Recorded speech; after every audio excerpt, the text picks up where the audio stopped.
बिस्मिल्लाहिर्रहमानिर्रहीम। Dear students, अस्सलाम वालेकुम। BScs फाइनल प्रोजेक्ट UCP, इसका आज हम बात करेंगे कि हम फाइनल प्रोजेक्ट के लिए प्रपोज़ल कैसे हमने प्रिपेयर करना है और उसके लिए हमें कौन कौन से डॉक्यूमेंट्स जी मुकम्मल करना होते हैं। सर। तो university of central Punjab BScs final project और उसका प्रपोज़ल हमने कैसे प्रिपेयर करना है, आज हम बात करेंगे। और टॉपिक है हमारा guidelines for writing project proposal. तो final project is a practical course which applies a set of knowledge, skills, tools and techniques to create a product. ये आपकी जो UCP की प्रोजेक्ट की वेबसाइट है, project.ucp.edu.pk, वहाँ पर ये सारी चीज़ें अवेलेबल हैं, टेक्स्ट अवेलेबल है। The project is an essential part of the education of students who hope to become professionals in the field of computer science. In order that this is a learning experience, the following outline of objective is presented. बहरहाल आपकी website पे ये 3 objectives हैं। इनमें से ये दो चीज़ें मैं आपको स्पेसिफिकली कन्वे करना चाहूँगा। Technical accomplishment. The technical results presented in the project should reflect the maturity of senior level student because you are going to earn a BS level degree. ठीक है, तो जो आपका प्रोजेक्ट होगा उसमें जो भी आपने बनाना है, जो भी रिजल्ट्स आपके फाइनल रिजल्ट्स आएंगे, वो आपके मेच्योरिटी लेवल को रिप्रेजेंट करते हैं। ठीक है जी। और दूसरा यहाँ पर एक इम्पॉर्टेंट बात डिस्कस की गई है, the project will be independent work by the student और ग्रुप। और चूंकि ये BS लेवल है तो यहाँ पर ग्रुप में भी काम एक्सेप्टेबल है। ठीक है जी। Under his or her own initiative and on a time table under the students control, the instructor who supervises the senior project is expected to supply only general advice and guidance. तो उसके लिए मैं इंशाल्लाह ताला आपके साथ हूँ, हाजिर हूँ हर तरह से। तो ये स्टूडेंट की अपनी रिस्पॉन्सिबिलिटी है, बनाना स्टूडेंट ने होता है मुकम्मल तौर पे। और जो सुपरवाइजर है expected to supply only general advice and guidance and to help the student avoid pitfalls and blunders. तो सुपरवाइजर गाइड करेगा और वो एडवाइस देगा और स्टूडेंट्स को डी ट्रैक होने से बचाने के लिए हेल्प करेगा। ठीक है जी। ये ऑब्जेक्टिव बहरहाल आपकी वेबसाइट पे भी एज इट इज़ अवेलेबल हैं।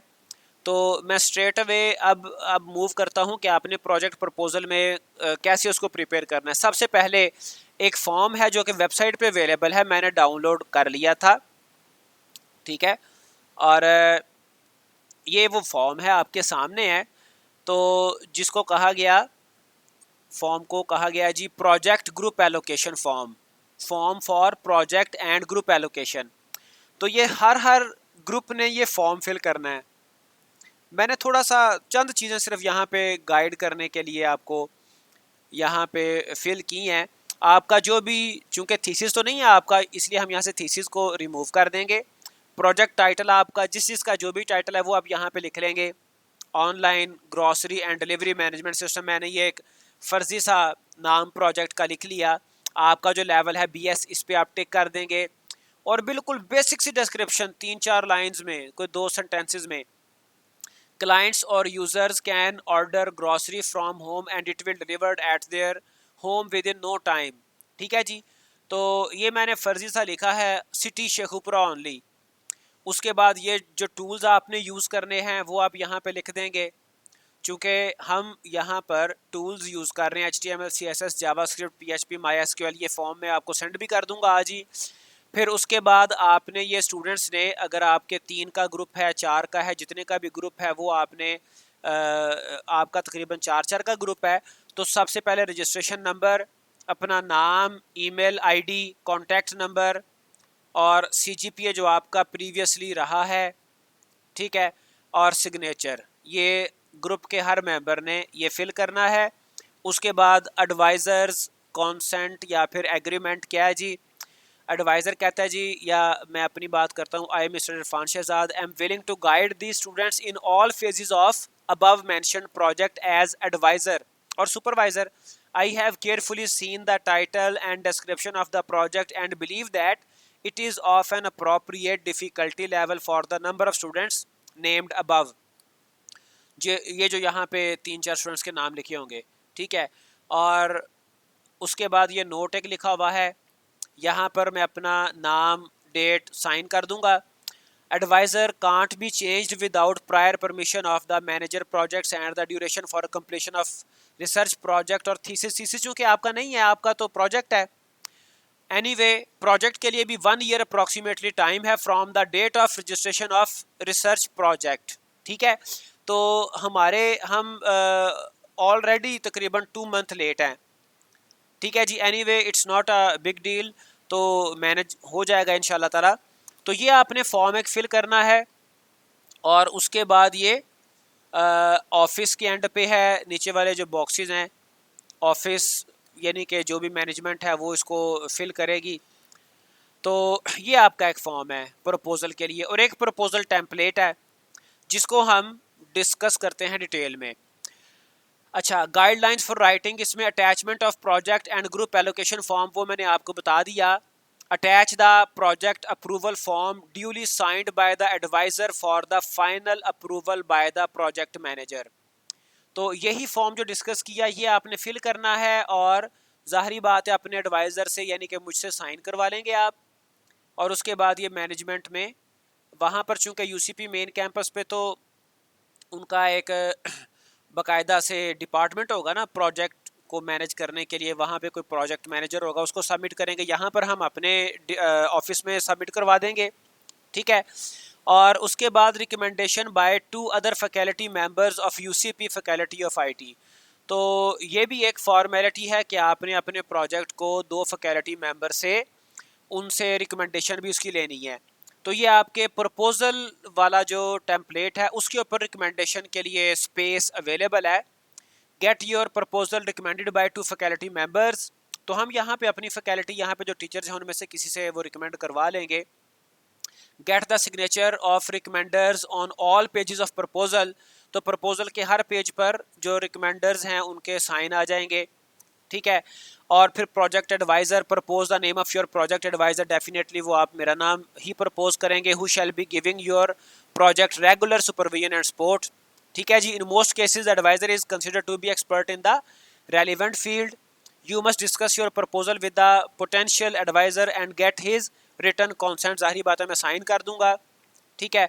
तो आगे आपका जो प्रोजेक्ट प्रपोजल है फिर उसके उसके कंटेंट शुरू हो रहे हैं।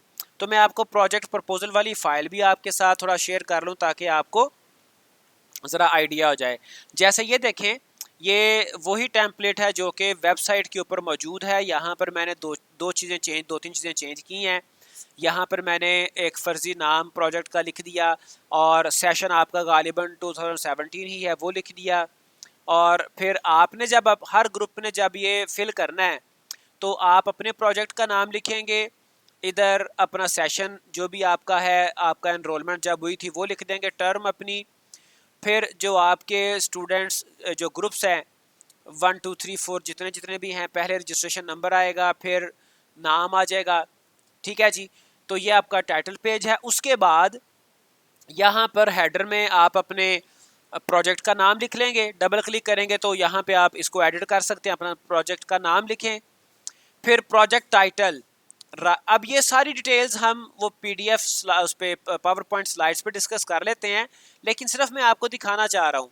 प्रोजेक्ट टाइटल है, प्रोजेक्ट एडवाइज़र है, पर्टिकुलर्स ऑफ द स्टूडेंट्स हैं, उसके बाद एडवाइज़र्स कॉन्सेंट है। ये तो वही 2 चीज़ें हैं जो कि आपके प्रोजेक्ट एंड ग्रुप अप्रूवल के ऊपर भी मौजूद थी। फिर जो रेफरेंसेस की बात की गई, 2 यूनिवर्सिटी के फैकल्टी मेंबर्स का रिकमेंडेशन चाहिए, वो ये है।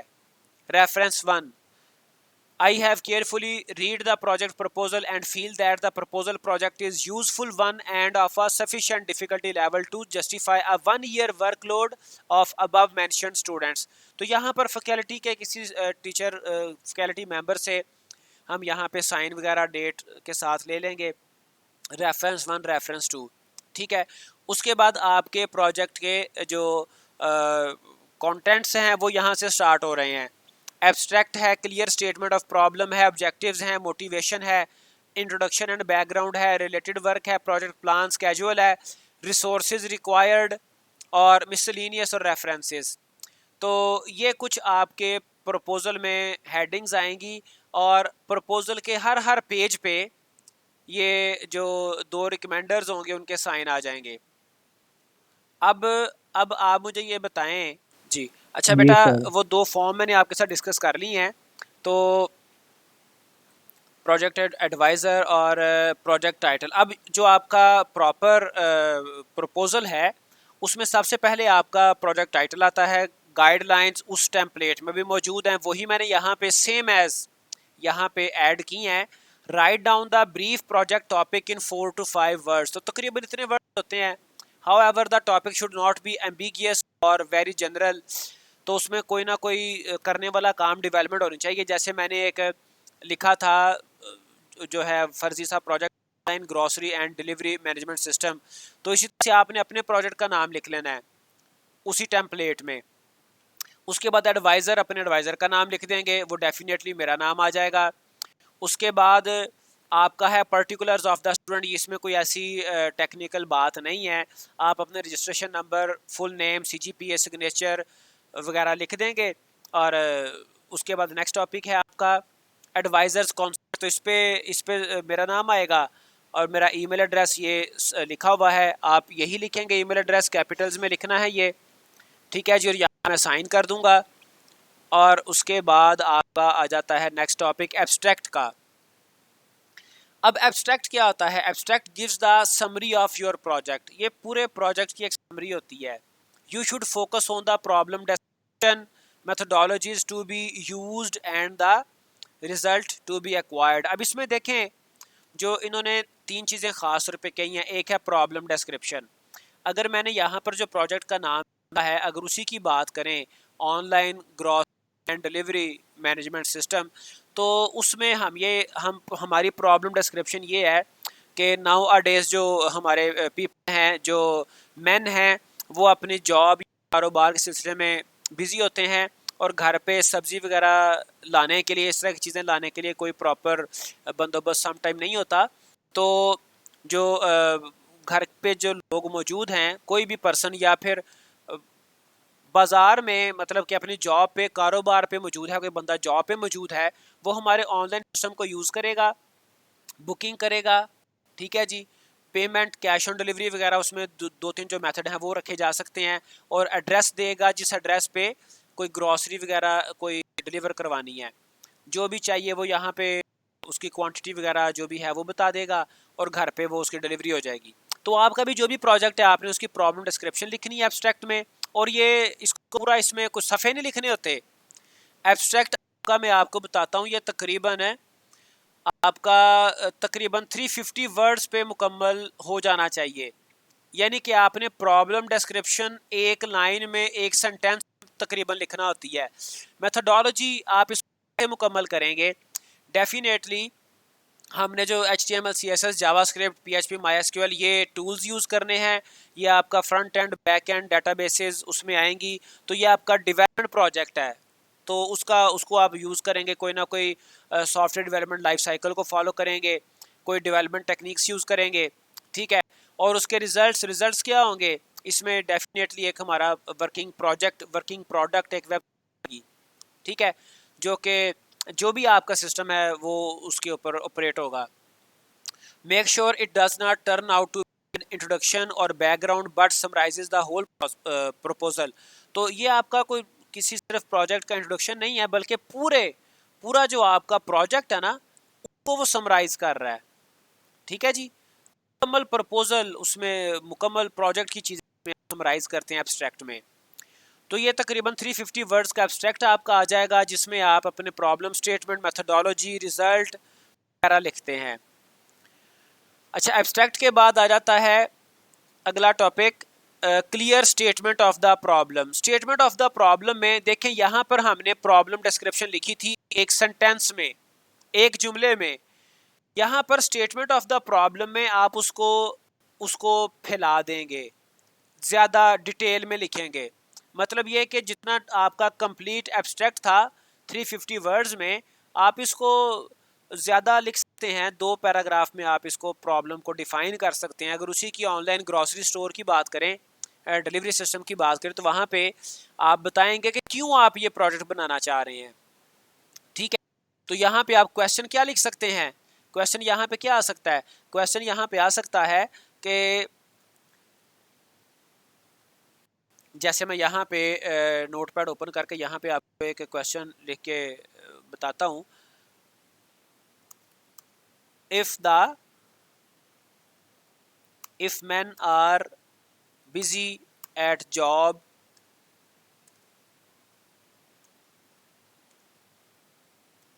or business, how can we buy grocery easily. ठीक है जी, तो ये एक प्रॉब्लम स्टेटमेंट, प्रॉब्लम क्वेश्चन आपका आ गया। तो आपने डेफिनेटली अपने प्रोजेक्ट के बारे में रीजनेबल सा क्वेश्चन बना लेना है। ठीक है, और फिर उसको हमने अपने प्रोजेक्ट की सूरत में उस क्वेश्चन का आंसर करना है। जैसे ग्रॉसरी स्टोर में हम फिर क्लेम करेंगे कि जी हम एक सिस्टम ऑफर कर रहे हैं, इसके ऊपर घर से बैठे कोई ख़वातीन या फिर जॉब पे बैठा पर्सन, घर का जो सरबराह है या घर का मेंबर है, वो जॉब पे बैठे बैठे अपने मोबाइल ऐप से, डेफिनेटली आपकी वेबसाइट है तो आप वेबसाइट से वो ऑर्डर करेगा, ऑर्डर प्लेस करेगा और अपने एड्रेस देगा घर का, और उसके बाद उसको घर पे डिलीवरी हो जाएगी। जो जो उसने ऑर्डर किया वो उसको डिलीवर हो जाएगा। If your project is successful, what will be the contribution of your project in the area you are working on.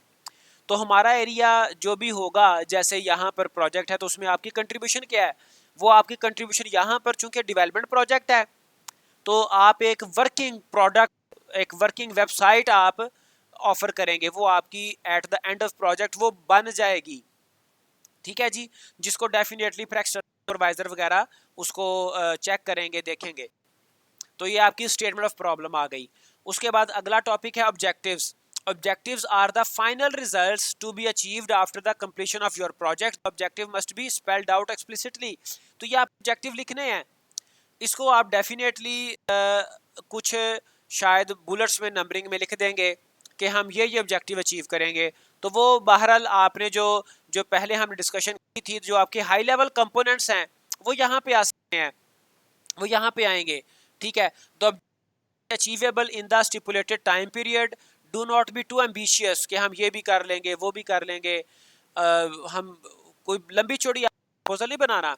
And at the same time must come to your program level, ना तो बहुत ज़्यादा ambitious हो और ना ही अपने programme level से बहुत कम रिक्वायरमेंट रख लें। ठीक है जी, ना ही ये बहुत चाहिए रिक्वायरमेंट्स। तो ऑब्जेक्टिव्स बहरहाल आपने यहाँ पर डिफाइन करने हैं कि आप क्या बनाएंगे, आपकी प्रोडक्ट क्या बनेगी, उसके साथ कुछ डॉक्यूमेंटेशन होगी। तो ये आपका ऑब्जेक्टिव आप लिखेंगे। फिर motivation, why your project is necessary and what the benefits public will gain. ठीक है, तो यहाँ पर आपने ये लिखना है, प्रॉब्लम इंटरेस्टिंग एंड इम्पॉर्टेंट। तो जैसे ये मैंने एक रखा था ग्रॉसरी मैनेजमेंट सिस्टम का, ग्रॉसरी एंड डिलीवरी सिस्टम, तो इसका हम कह सकते हैं कि आजकल लाइफ बहुत फास्ट हो चुकी हुई है। लोगों के पास, लोगों को अपने daily bread and butter earn करने के लिए काफ़ी स्ट्रगल, हार्ड वर्क करना पड़ता है। सम टाइम लोग जो है वो पार्ट टाइम जॉब भी कर रहे होते हैं, 2-2 जॉब्स भी कर रहे होते हैं, तो घर के छोटे मोटे कामों के लिए उनको टाइम भी नहीं मिलता। तो ये हमारे इस जो यहाँ पे लिया है प्रोजेक्ट, उसका ये मोटिवेशन हो जाएगी कि घर के छोटे मोटे कामों के लिए ये हमारा जो प्रोजेक्ट है, ख़ास तौर पे सब्जी के लिए, वो ये मतलब ये कि घर के खाने पकाने की चीज़ों के लिए ये हम सिस्टम लॉन्च कर रहे हैं। और यहाँ पर मैंने लिख दिया है बहरहाल कि ये सिटी शेखुपुरा में यानी कि सर्विस अवेलेबल होगी। अच्छा, उसके बाद यू आर रिक्वायर्ड, ये है introduction and background. Introduction background, you are required to write down a brief introduction to your project, work giving out the background of the project। तो यहाँ पर हमने क्या करना है, मैं इस प्रोजेक्ट की बात करता हूँ कि यहाँ पर मैं ये लिख सकता हूँ कि आज से चंद साल पहले, 10 साल पहले लोग इतने बिजी नहीं होते थे, लाइफ इतनी फास्ट नहीं थी, घर के कामों के लिए काफ़ी सफिशेंट टाइम अवेलेबल था। तो आजकल जो है सिनेरियो बदल चुका है, और मीडिया ने और सोशल मीडिया ने और हमारी लाइफ का स्टैंडर्ड रेज कर दिया है, हो चुका है। तो उसको फुलफ़िल करने के लिए हार्ड वर्क और ज़्यादा टाइम जॉब बिज़नेस वगैरह करना पड़ता है, जिसकी वजह से टाइम घर के छोटे कामों के लिए शॉर्टेज हो गई है। ठीक है, तो आपने भी अपने वर्क में अपने प्रोजेक्ट का इंट्रोडक्शन और थोड़ा बैकग्राउंड कि क्यों, पहले कैसे होता था, अब कैसे होगा, अब हम क्या उसमें से एक इजीनेस हम कैसे ऑफर कर रहे हैं, तो आपका इंट्रोडक्शन एंड बैकग्राउंड यहाँ पे आ जाएगा। और उसके बाद रिलेटेड वर्क। अब ये मैं आपको बता दूं कि ये सारे जो हेडिंग्स हैं, ये चूँकि वहाँ पर डेफिनेटली प्रोजेक्ट की भी ऑप्शन होगी और थीसिस की ऑप्शन भी होगी, डेवलपमेंट प्रोजेक्ट और थीसिस दोनों की ऑप्शन होगी BSc लेवल पे भी। इसलिए उन्होंने एक मुश्किल सा टेम्पलेट बनाया हुआ है। ठीक है, तो रिलेटेड जो आपका रिलेटेड जो वर्क है, इसको सम टाइम बैकग्राउंड स्टडी भी कहते हैं। Excuse me sir. जी, मैं ये बता रहा था कि ये चूंकि थीसिस और प्रोजेक्ट दोनों के लिए इकट्ठा मुश्तरका टेम्पलेट है, तो रिलेटेड वर्क ये होता है कि आपसे रेलिवेंट। जी बेटा, रिलेटेड वर्क से मुराद ये होती है कि आप जो जिस चीज़ पे आप काम कर रहे हैं, जिस टॉपिक पे आप काम कर रहे हैं, इससे पहले कोई इस तरह का काम हुआ है तो वो किस लेवल पे हुआ था, आप उसमें क्या करेंगे। मतलब ये है कि ये चूँकि रिसर्च का भी के लिए भी साथ ही ये टेम्पलेट है, तो अगर पहले जो काम हुआ था इसमें आप क्या प्लस कर रहे हैं, आपके प्रोजेक्ट में या आपके थीसिस में आपने उसमें क्या इजाफा करना है, आपका प्रोजेक्ट पहले हो गए हुए काम से किस तरह से थोड़ा मुख्तलिफ होगा। कोई एक आध फीचर, कोई दो फीचर हो जाए काफ़ी हैं। This doesn't need to be complete yet. यहाँ पर चूंकि प्रपोजल है, इसमें आप मुकम्मल रिलेटेड वर्क तो नहीं बताएंगे, but should be enough to show the project is relevant and interesting and make it clear what has and has not already been done by other people. तो जो दूसरे पीपल हैं, रिसर्चर हैं, इस field के डेवलपर्स हैं, उन्होंने काम किया होगा डेफिनेटली से मिलता जुलता, लेकिन आपके काम में क्या खासियत है। You should make sure to relate the related work to your project. आपने अपने प्रोजेक्ट से रिलेटेड बात करनी है। इससे अगला टॉपिक है रिसोर्सेज रिक्वायर्ड। अगर आपको कोई रिसोर्सेज रिक्वायर्ड हैं, अगर आपको लाइब्रेरी में अपने कैंपस में बुक्स मैगजीन्स वगैरह रिक्वायर्ड हैं, कोई और चीज़ें, तो वो आप बताएंगे। ठीक है, तो यहाँ पर डेफिनेटली हमारा कोई ऐसा कंप्यूटर साइंस में चीज़ हमें रिक्वायर्ड नहीं है। हमारे जो सॉफ्टवेयर हैं वो अवेलेबल हैं, ओपन सोर्स हैं कुछ, और कुछ जो है वो फ्रीली अवेलेबल हैं, और हम अपने सिस्टम्स पे, लैपटॉप्स पे या फिर यूनिवर्सिटी की लैब में काम करेंगे। इसलिए we do not need any extra further resources. ठीक है जी, इसमें हम कोई अप्रोप्रिएट सा सेंटेंस लिख सकते हैं। तो find the availability of these resources, अगर जो ये तो सारा आपका सेक्शन आ जाएगा if you need some extra resources. उसके बाद miscellaneous, provide any other information which you feel will be helpful in organizing and conduct of the project work. और उसके बाद आपके आ जाएंगे references.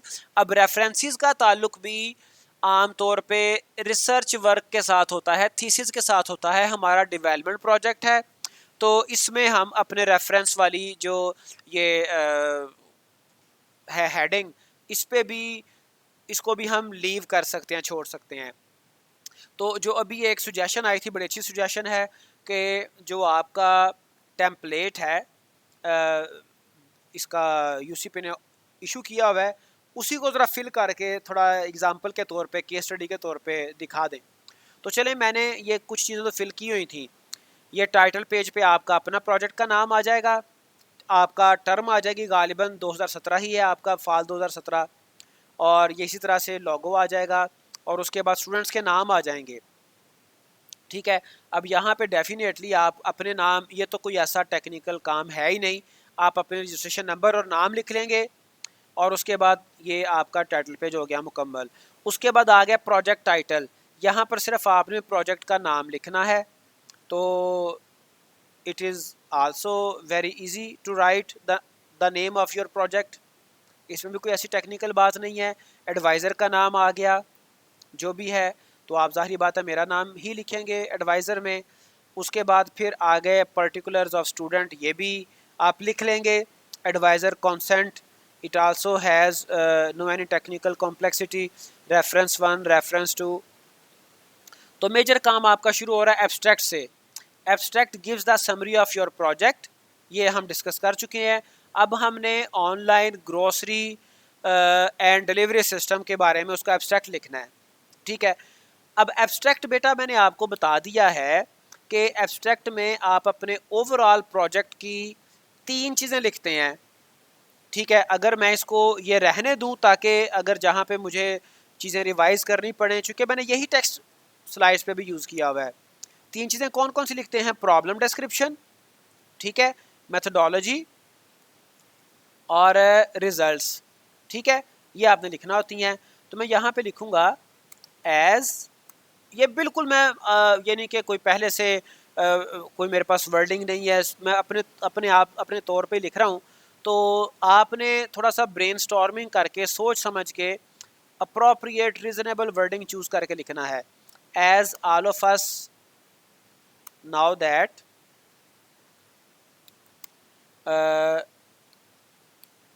the life becomes fast enough, every person have to work hard to meet bread and butter. So in this case,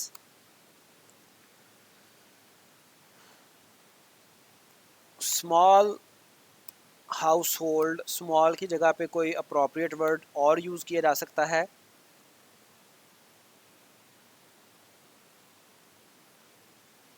minor household task remain pending, ठीक है। इसमें आप लिख सकते हैं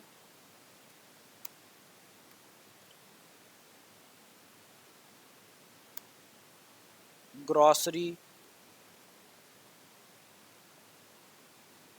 आइटम्स, ठीक है जी। आर प्रोजेक्ट, अब ये यहाँ पे देखिए मैंने अपनी प्रॉब्लम डिस्क्रिप्शन लिख दी है कि असल में प्रॉब्लम है क्या, ठीक है, कि हमारे छोटे छोटे काम भी पेंडिंग रहते हैं या फिर उसमें कोई डिले आता है, ठीक है जी। Our project will solve this issue. अब इसको हम करेंगे कैसे? We will follow SDLC, appropriate लिख दें, appropriate SDL software development life cycle. Most probably आप वाटरफॉल मॉडल यूज़ करेंगे to complete this project solution, ठीक है। In the at the end we will have a working product, जो कि क्या होगी? वेबसाइट which will offer और provide, आप कह सकते हैं, above said solution। तो बेटा ये मैंने बिल्कुल रन टाइम पे एक पैराग्राफ लिख दिया एब्स्ट्रैक्ट। तो आप इसमें इसको अपने प्रोजेक्ट के बारे में सोच समझ के कोई रीजनेबल से सेंटेंसेस वर्डिंग आप इसमें लिखेंगे। उसके बाद clear statement of the problem. अब आप ये देख लें कि ये जो मैंने देख लूँ,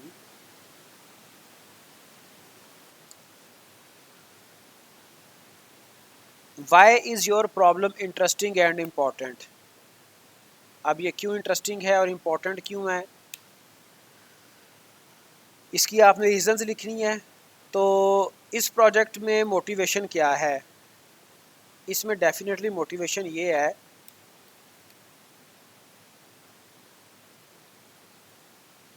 there are a lot of matters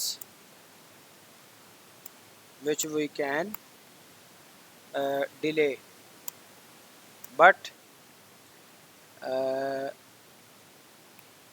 to purchase grocery is such an activity which can't delay or postpone. ठीक है, we hope this new idea will make life easy for the public of Sheikhupura, चूँकि हम ये शेखुपुरा के लिए ये बना रहे हैं। ठीक है, तो इसमें डेफिनेटली आप कोई एक दो सेंटेंसेस और ऐड कर सकते हैं। इंट्रोडक्शन एंड बैकग्राउंड, चूँकि हमारा जो area of implementation this idea है वो शेखुपुरा है, तो हम यहाँ पे कह सकते हैं कि we have a market visit या market research, we had a market visit और market research and we found not such idea implemented in Sheikhupura to date. ठीक है, हमने मार्केट रिसर्च भी की है, विज़िट किया है, हमने देखा है कि अभी तक ऐसा कोई आइडिया, कोई ऐसा काम इम्प्लीमेंट नहीं हो सका, कोई ऐसा प्रोजेक्ट नहीं चल रहा। ठीक है, some other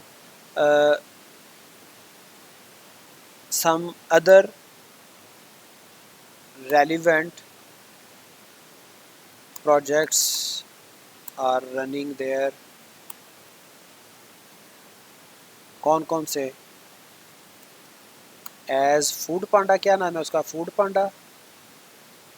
ठीक है जी, आप लिख सकते हैं जो भी उसका एग्जैक्ट स्पेलिंग है, but they provide cooked food. ठीक है जी, जो भी उसकी डिटेल है वो आप दे दें। ठीक है, वो सिर्फ ये कुकड फूड प्रोवाइड करते हैं, लेकिन हमारे वाला जो काम है ग्रॉसरी वगैरह ये इस तरह के रिलेटेड आइटम्स वो ये ऑफ़र नहीं करते, प्रोवाइड नहीं करते। तो ये आपने थोड़ा सा अपने प्रोजेक्ट के बारे में बैकग्राउंड उसका लिख देना है। उसके बाद रिलेटेड वर्क आप लिख सकते हैं कि अदर सिटीज़ में इसके सेम आइडियाज़ इम्प्लीमेंटेड हैं।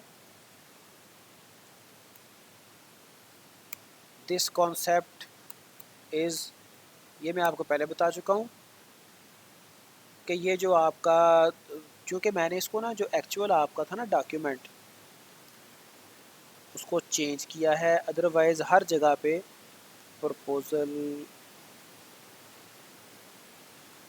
प्रपोज़ल टेम्पलेट, मैं इसको फ्रेश एक डाउनलोड कॉपी करता हूँ, तो ये मैं आपको दिखाता हूँ ताकि आपको आइडिया हो जाए।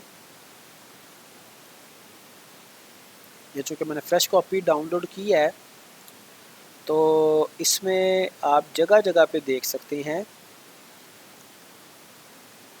ये मैं सर्च कर रहा हूँ, तो ये जगह जगह पे थीसिस का वर्ड आ रहा है, प्रोजेक्ट और थीसिस। ठीक है, प्रोजेक्ट और थीसिस। तो फर्दर भी आगे भी इसके कहीं पे रिसर्च प्रोजेक्ट यानी कि इस तरह से मेंशन किया हुआ है। तो हमारा चूँकि रिसर्च प्रोजेक्ट नहीं है, हमारा है डेवलपमेंट प्रोजेक्ट, तो रिलेटेड वर्क ज़्यादातर वो आता है आपके रिसर्च प्रोजेक्ट में। तो हमने चूँकि उसमें थोड़ा सा काम करने का तरीका ही मुख्तलिफ है, उसमें हम रिसर्च करते हैं, उसमें हम जर्नल पेपर्स को देखते हैं, उसमें हम पब्लिश्ड वर्क को देखते हैं। तो यहाँ पर पब्लिश्ड वर्क की बात आमतौर पे नहीं होती। ठीक है जी, रिसर्च में पब्लिश्ड वर्क जो होता है ना वो आपका देखा जाता है। पब्लिश्ड वर्क से मुराद क्या क्या है, बुक्स आ जाती हैं, आपके जर्नल पेपर्स आ जाते हैं, even conference paper and so on. Websites पे उसमें आ जाती है, लेकिन उसके ऊपर कोई आर्टिकल्स अगर मौजूद हों। तो यहाँ पर हमारा जो डेवलपमेंट प्रोजेक्ट है, यहाँ पर रिलेटेड वर्क से के बारे में अब यही करेंगे। This concept is implemented in many other cities, ठीक है, बट वी हैव दिस, कोई आप फीचर लिख देंगे, दिस एक्स्ट्रा फीचर, जो भी आप थोड़ा ब्रेनस्टॉर्मिंग करें, जो पहले से प्रोडक्ट बने हैं उनमें कोई एक आध फीचर उसमें से नया आप ऐड कर दें, इंक्लूड कर दें कि जी हमारे प्रोजेक्ट में ये एक एक्स्ट्रा फीचर है, ठीक है, which was missing in other solutions. तो ये आपके कोई 4-5 सेंटेंसेस ये हो जाने चाहिए रिलेटेड वर्क में। उसके बाद है प्रोजेक्ट प्लान स्केड्यूल। तो जो स्केड्यूल है आपका, ये जो हमने गैंट चार्ट आपने पहले बनाया है, यहाँ पर सिर्फ उसने ये कह दिया है कि आप अपने टोटल टास्क को 40 माइलस्टोन्स में डिवाइड कर दें। तो आपको मैंने ये कहा था कि आपने जो गैंट चार्ट में या फिर आगे जो चंद टॉपिक्स देखे थे, उनके जो टास्क लेने हैं वो आप SDLC के फेजेस ले लें। तो ये गैंट चार्ट के बारे में तो आपको आइडिया है, आप में से कई लोगों ने काम भी किया है। तो उसके 5-6 फेजेस तो वैसे ही है ना। पहला एनालिसिस फेज़, ठीक है, उसके बाद डिज़ाइन फेज़, ठीक है, उसके बाद कोडिंग फेज़, कोडिंग के बाद आपका आ जाता है टेस्टिंग फेज़, ठीक है, टेस्टिंग के बाद आपका आ जाता है डेप्लॉयमेंट। अब इसको हम कैसे इसके 40 कैसे पूरे करेंगे? तो यहाँ पर एक तो यह है कि तकरीबन 40 का कहा गया है, तो आप एनालिसिस की सब टाइप्स कुछ निकाल लें, ठीक है। इसमें आप क्या कर सकते हैं, इसमें रिक्वायरमेंट्स गैदरिंग है, पहले रिक्वायरमेंट्स गैदरिंग है, ठीक है, फिर रिक्वायरमेंट्स एनालिसिस है। वो आपको याद होगा मोबाइल एप्लीकेशन डेवलपमेंट में मैंने एक रिक्वायरमेंट्स इंजीनियरिंग टॉपिक पढ़ाया था, तो वो 4-5 आपकी एक्टिविटीज़ आ जाती हैं। तो वो अब यहाँ पे 4-5 वो ऐड हो जाएंगी। फिर डिज़ाइन की अगर बात कर लें तो आपका स्ट्रक्चरल डिज़ाइन आ जाता है, ठीक है, आपका बिहेवियरल डिज़ाइन आ जाता है, और आप बाकायदा डायग्राम्स के नाम भी लिख सकते हैं।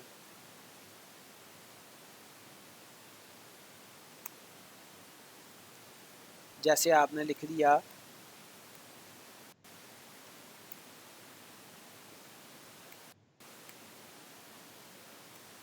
डायग्राम्स के नाम आपके आ सकते हैं, ER डायग्राम आपकी आ जाती है, आपकी जो है वो DFD आ जाती है, ठीक है जी, और कुछ डायग्राम्स यूज़ केस डायग्राम्स हैं आपकी, ठीक है, आपकी इसके अलावा सीक्वेंस डायग्राम है,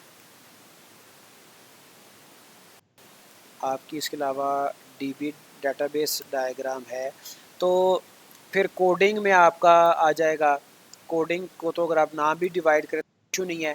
फिर टेस्टिंग को आप डिवाइड कर लें, यूनिट टेस्टिंग है, उसके बाद आपकी इंटीग्रेशन टेस्टिंग है, उसके बाद आपकी सिस्टम टेस्टिंग है, उसके बाद आपकी ब्लैक बॉक्स टेस्टिंग है, वाइट बॉक्स टेस्टिंग है, ठीक है, उसके बाद आपकी एक्सेप्टेंस टेस्टिंग है, और फिर डिप्लॉयमेंट। तो बहरहाल ये आपको इसको एक्टिविटीज़ को अगर 40 बनती तो आप 25-30 बना लें, बन जाएंगे इजीली। टेस्टिंग के और कुछ टाइप्स आप इंक्लूड कर लें। तो ये आपने गैंट चार्ट बनाना है, और गैंट चार्ट आपका डेफिनेटली ये 1 ईयर का ही होना चाहिए जब से आपका ये सेमेस्टर शुरू हुआ, और अगले सेमेस्टर के एंड की जो एक्सपेक्टेड डेट है, एक्सपेक्टेड मंथ है, वो आप लिख लें। लेटर ऑन अगर थोड़ा बहुत चेंज भी करना पड़े या ना भी करें तो वो चलेगा। तो ये गैंट चार्ट आपका बना लेंगे आप, ये मुझे आइडिया है कि आप में से अक्सर ने पहले बनाया था, इजीली बन जाएगा, लेकिन उसमें सिर्फ एक्टिविटीज़ ज़रा बढ़ा लें। रिसोर्सेज रिक्वायर्ड, इसमें आप सिंपल स्टेटमेंट लिख सकते हैं, as we are developing, as we are working on a development project, so the related hardware and softwares are sufficiently available at the campus। ठीक है, we don't need any extra hardware और software. ठीक है, और इसको अगर एक आध सेंटेंसेस में चेंज भी करना पड़े तो आप कर लें। मिसलिनियस को आप वैसे ही यहाँ से, चूँकि आपका कोई और सेक्शन अगर आप समझते हैं तो डाल दें, नहीं तो आप इसको रिमूव कर दें। रेफरेंसेस की भी ज़रूरत नहीं है। ठीक है जी, ये आपका यहाँ तक ये प्रपोज़ल बन जाएगा और आपने ये सारा कुछ अपने प्रोजेक्ट से रिलेटेड लिखना है। ये जो लिखा है, जो टेम्पलेट बनाया है, इसमें देख लें कि रन टाइम पे कोई चंद टूटे सेंटेंसेस वर्ड्स यूज़ करते हुए मैंने बना लिया है। आप ज़ाहिर बात जब 4 लोग बैठे होंगे और उस पर आपके पास टाइम भी होगा तो आप बहुत बेहतर लिख लेंगे अपने अपने प्रोजेक्ट के बारे में। Now if you have any question, अगर कहीं पे कंफ्यूजन है, कोई क्वेश्चन है, कोई सुजेशन है, कोई ऑब्जेक्शन है तो वो आप पूछ सकते हैं। अदरवाइज़ मेरी तरफ से ये मामला, ये जो मैटर है, ये मैंने आपको डिलीवर कर दिया है। फर्दर कोई क्वेश्चन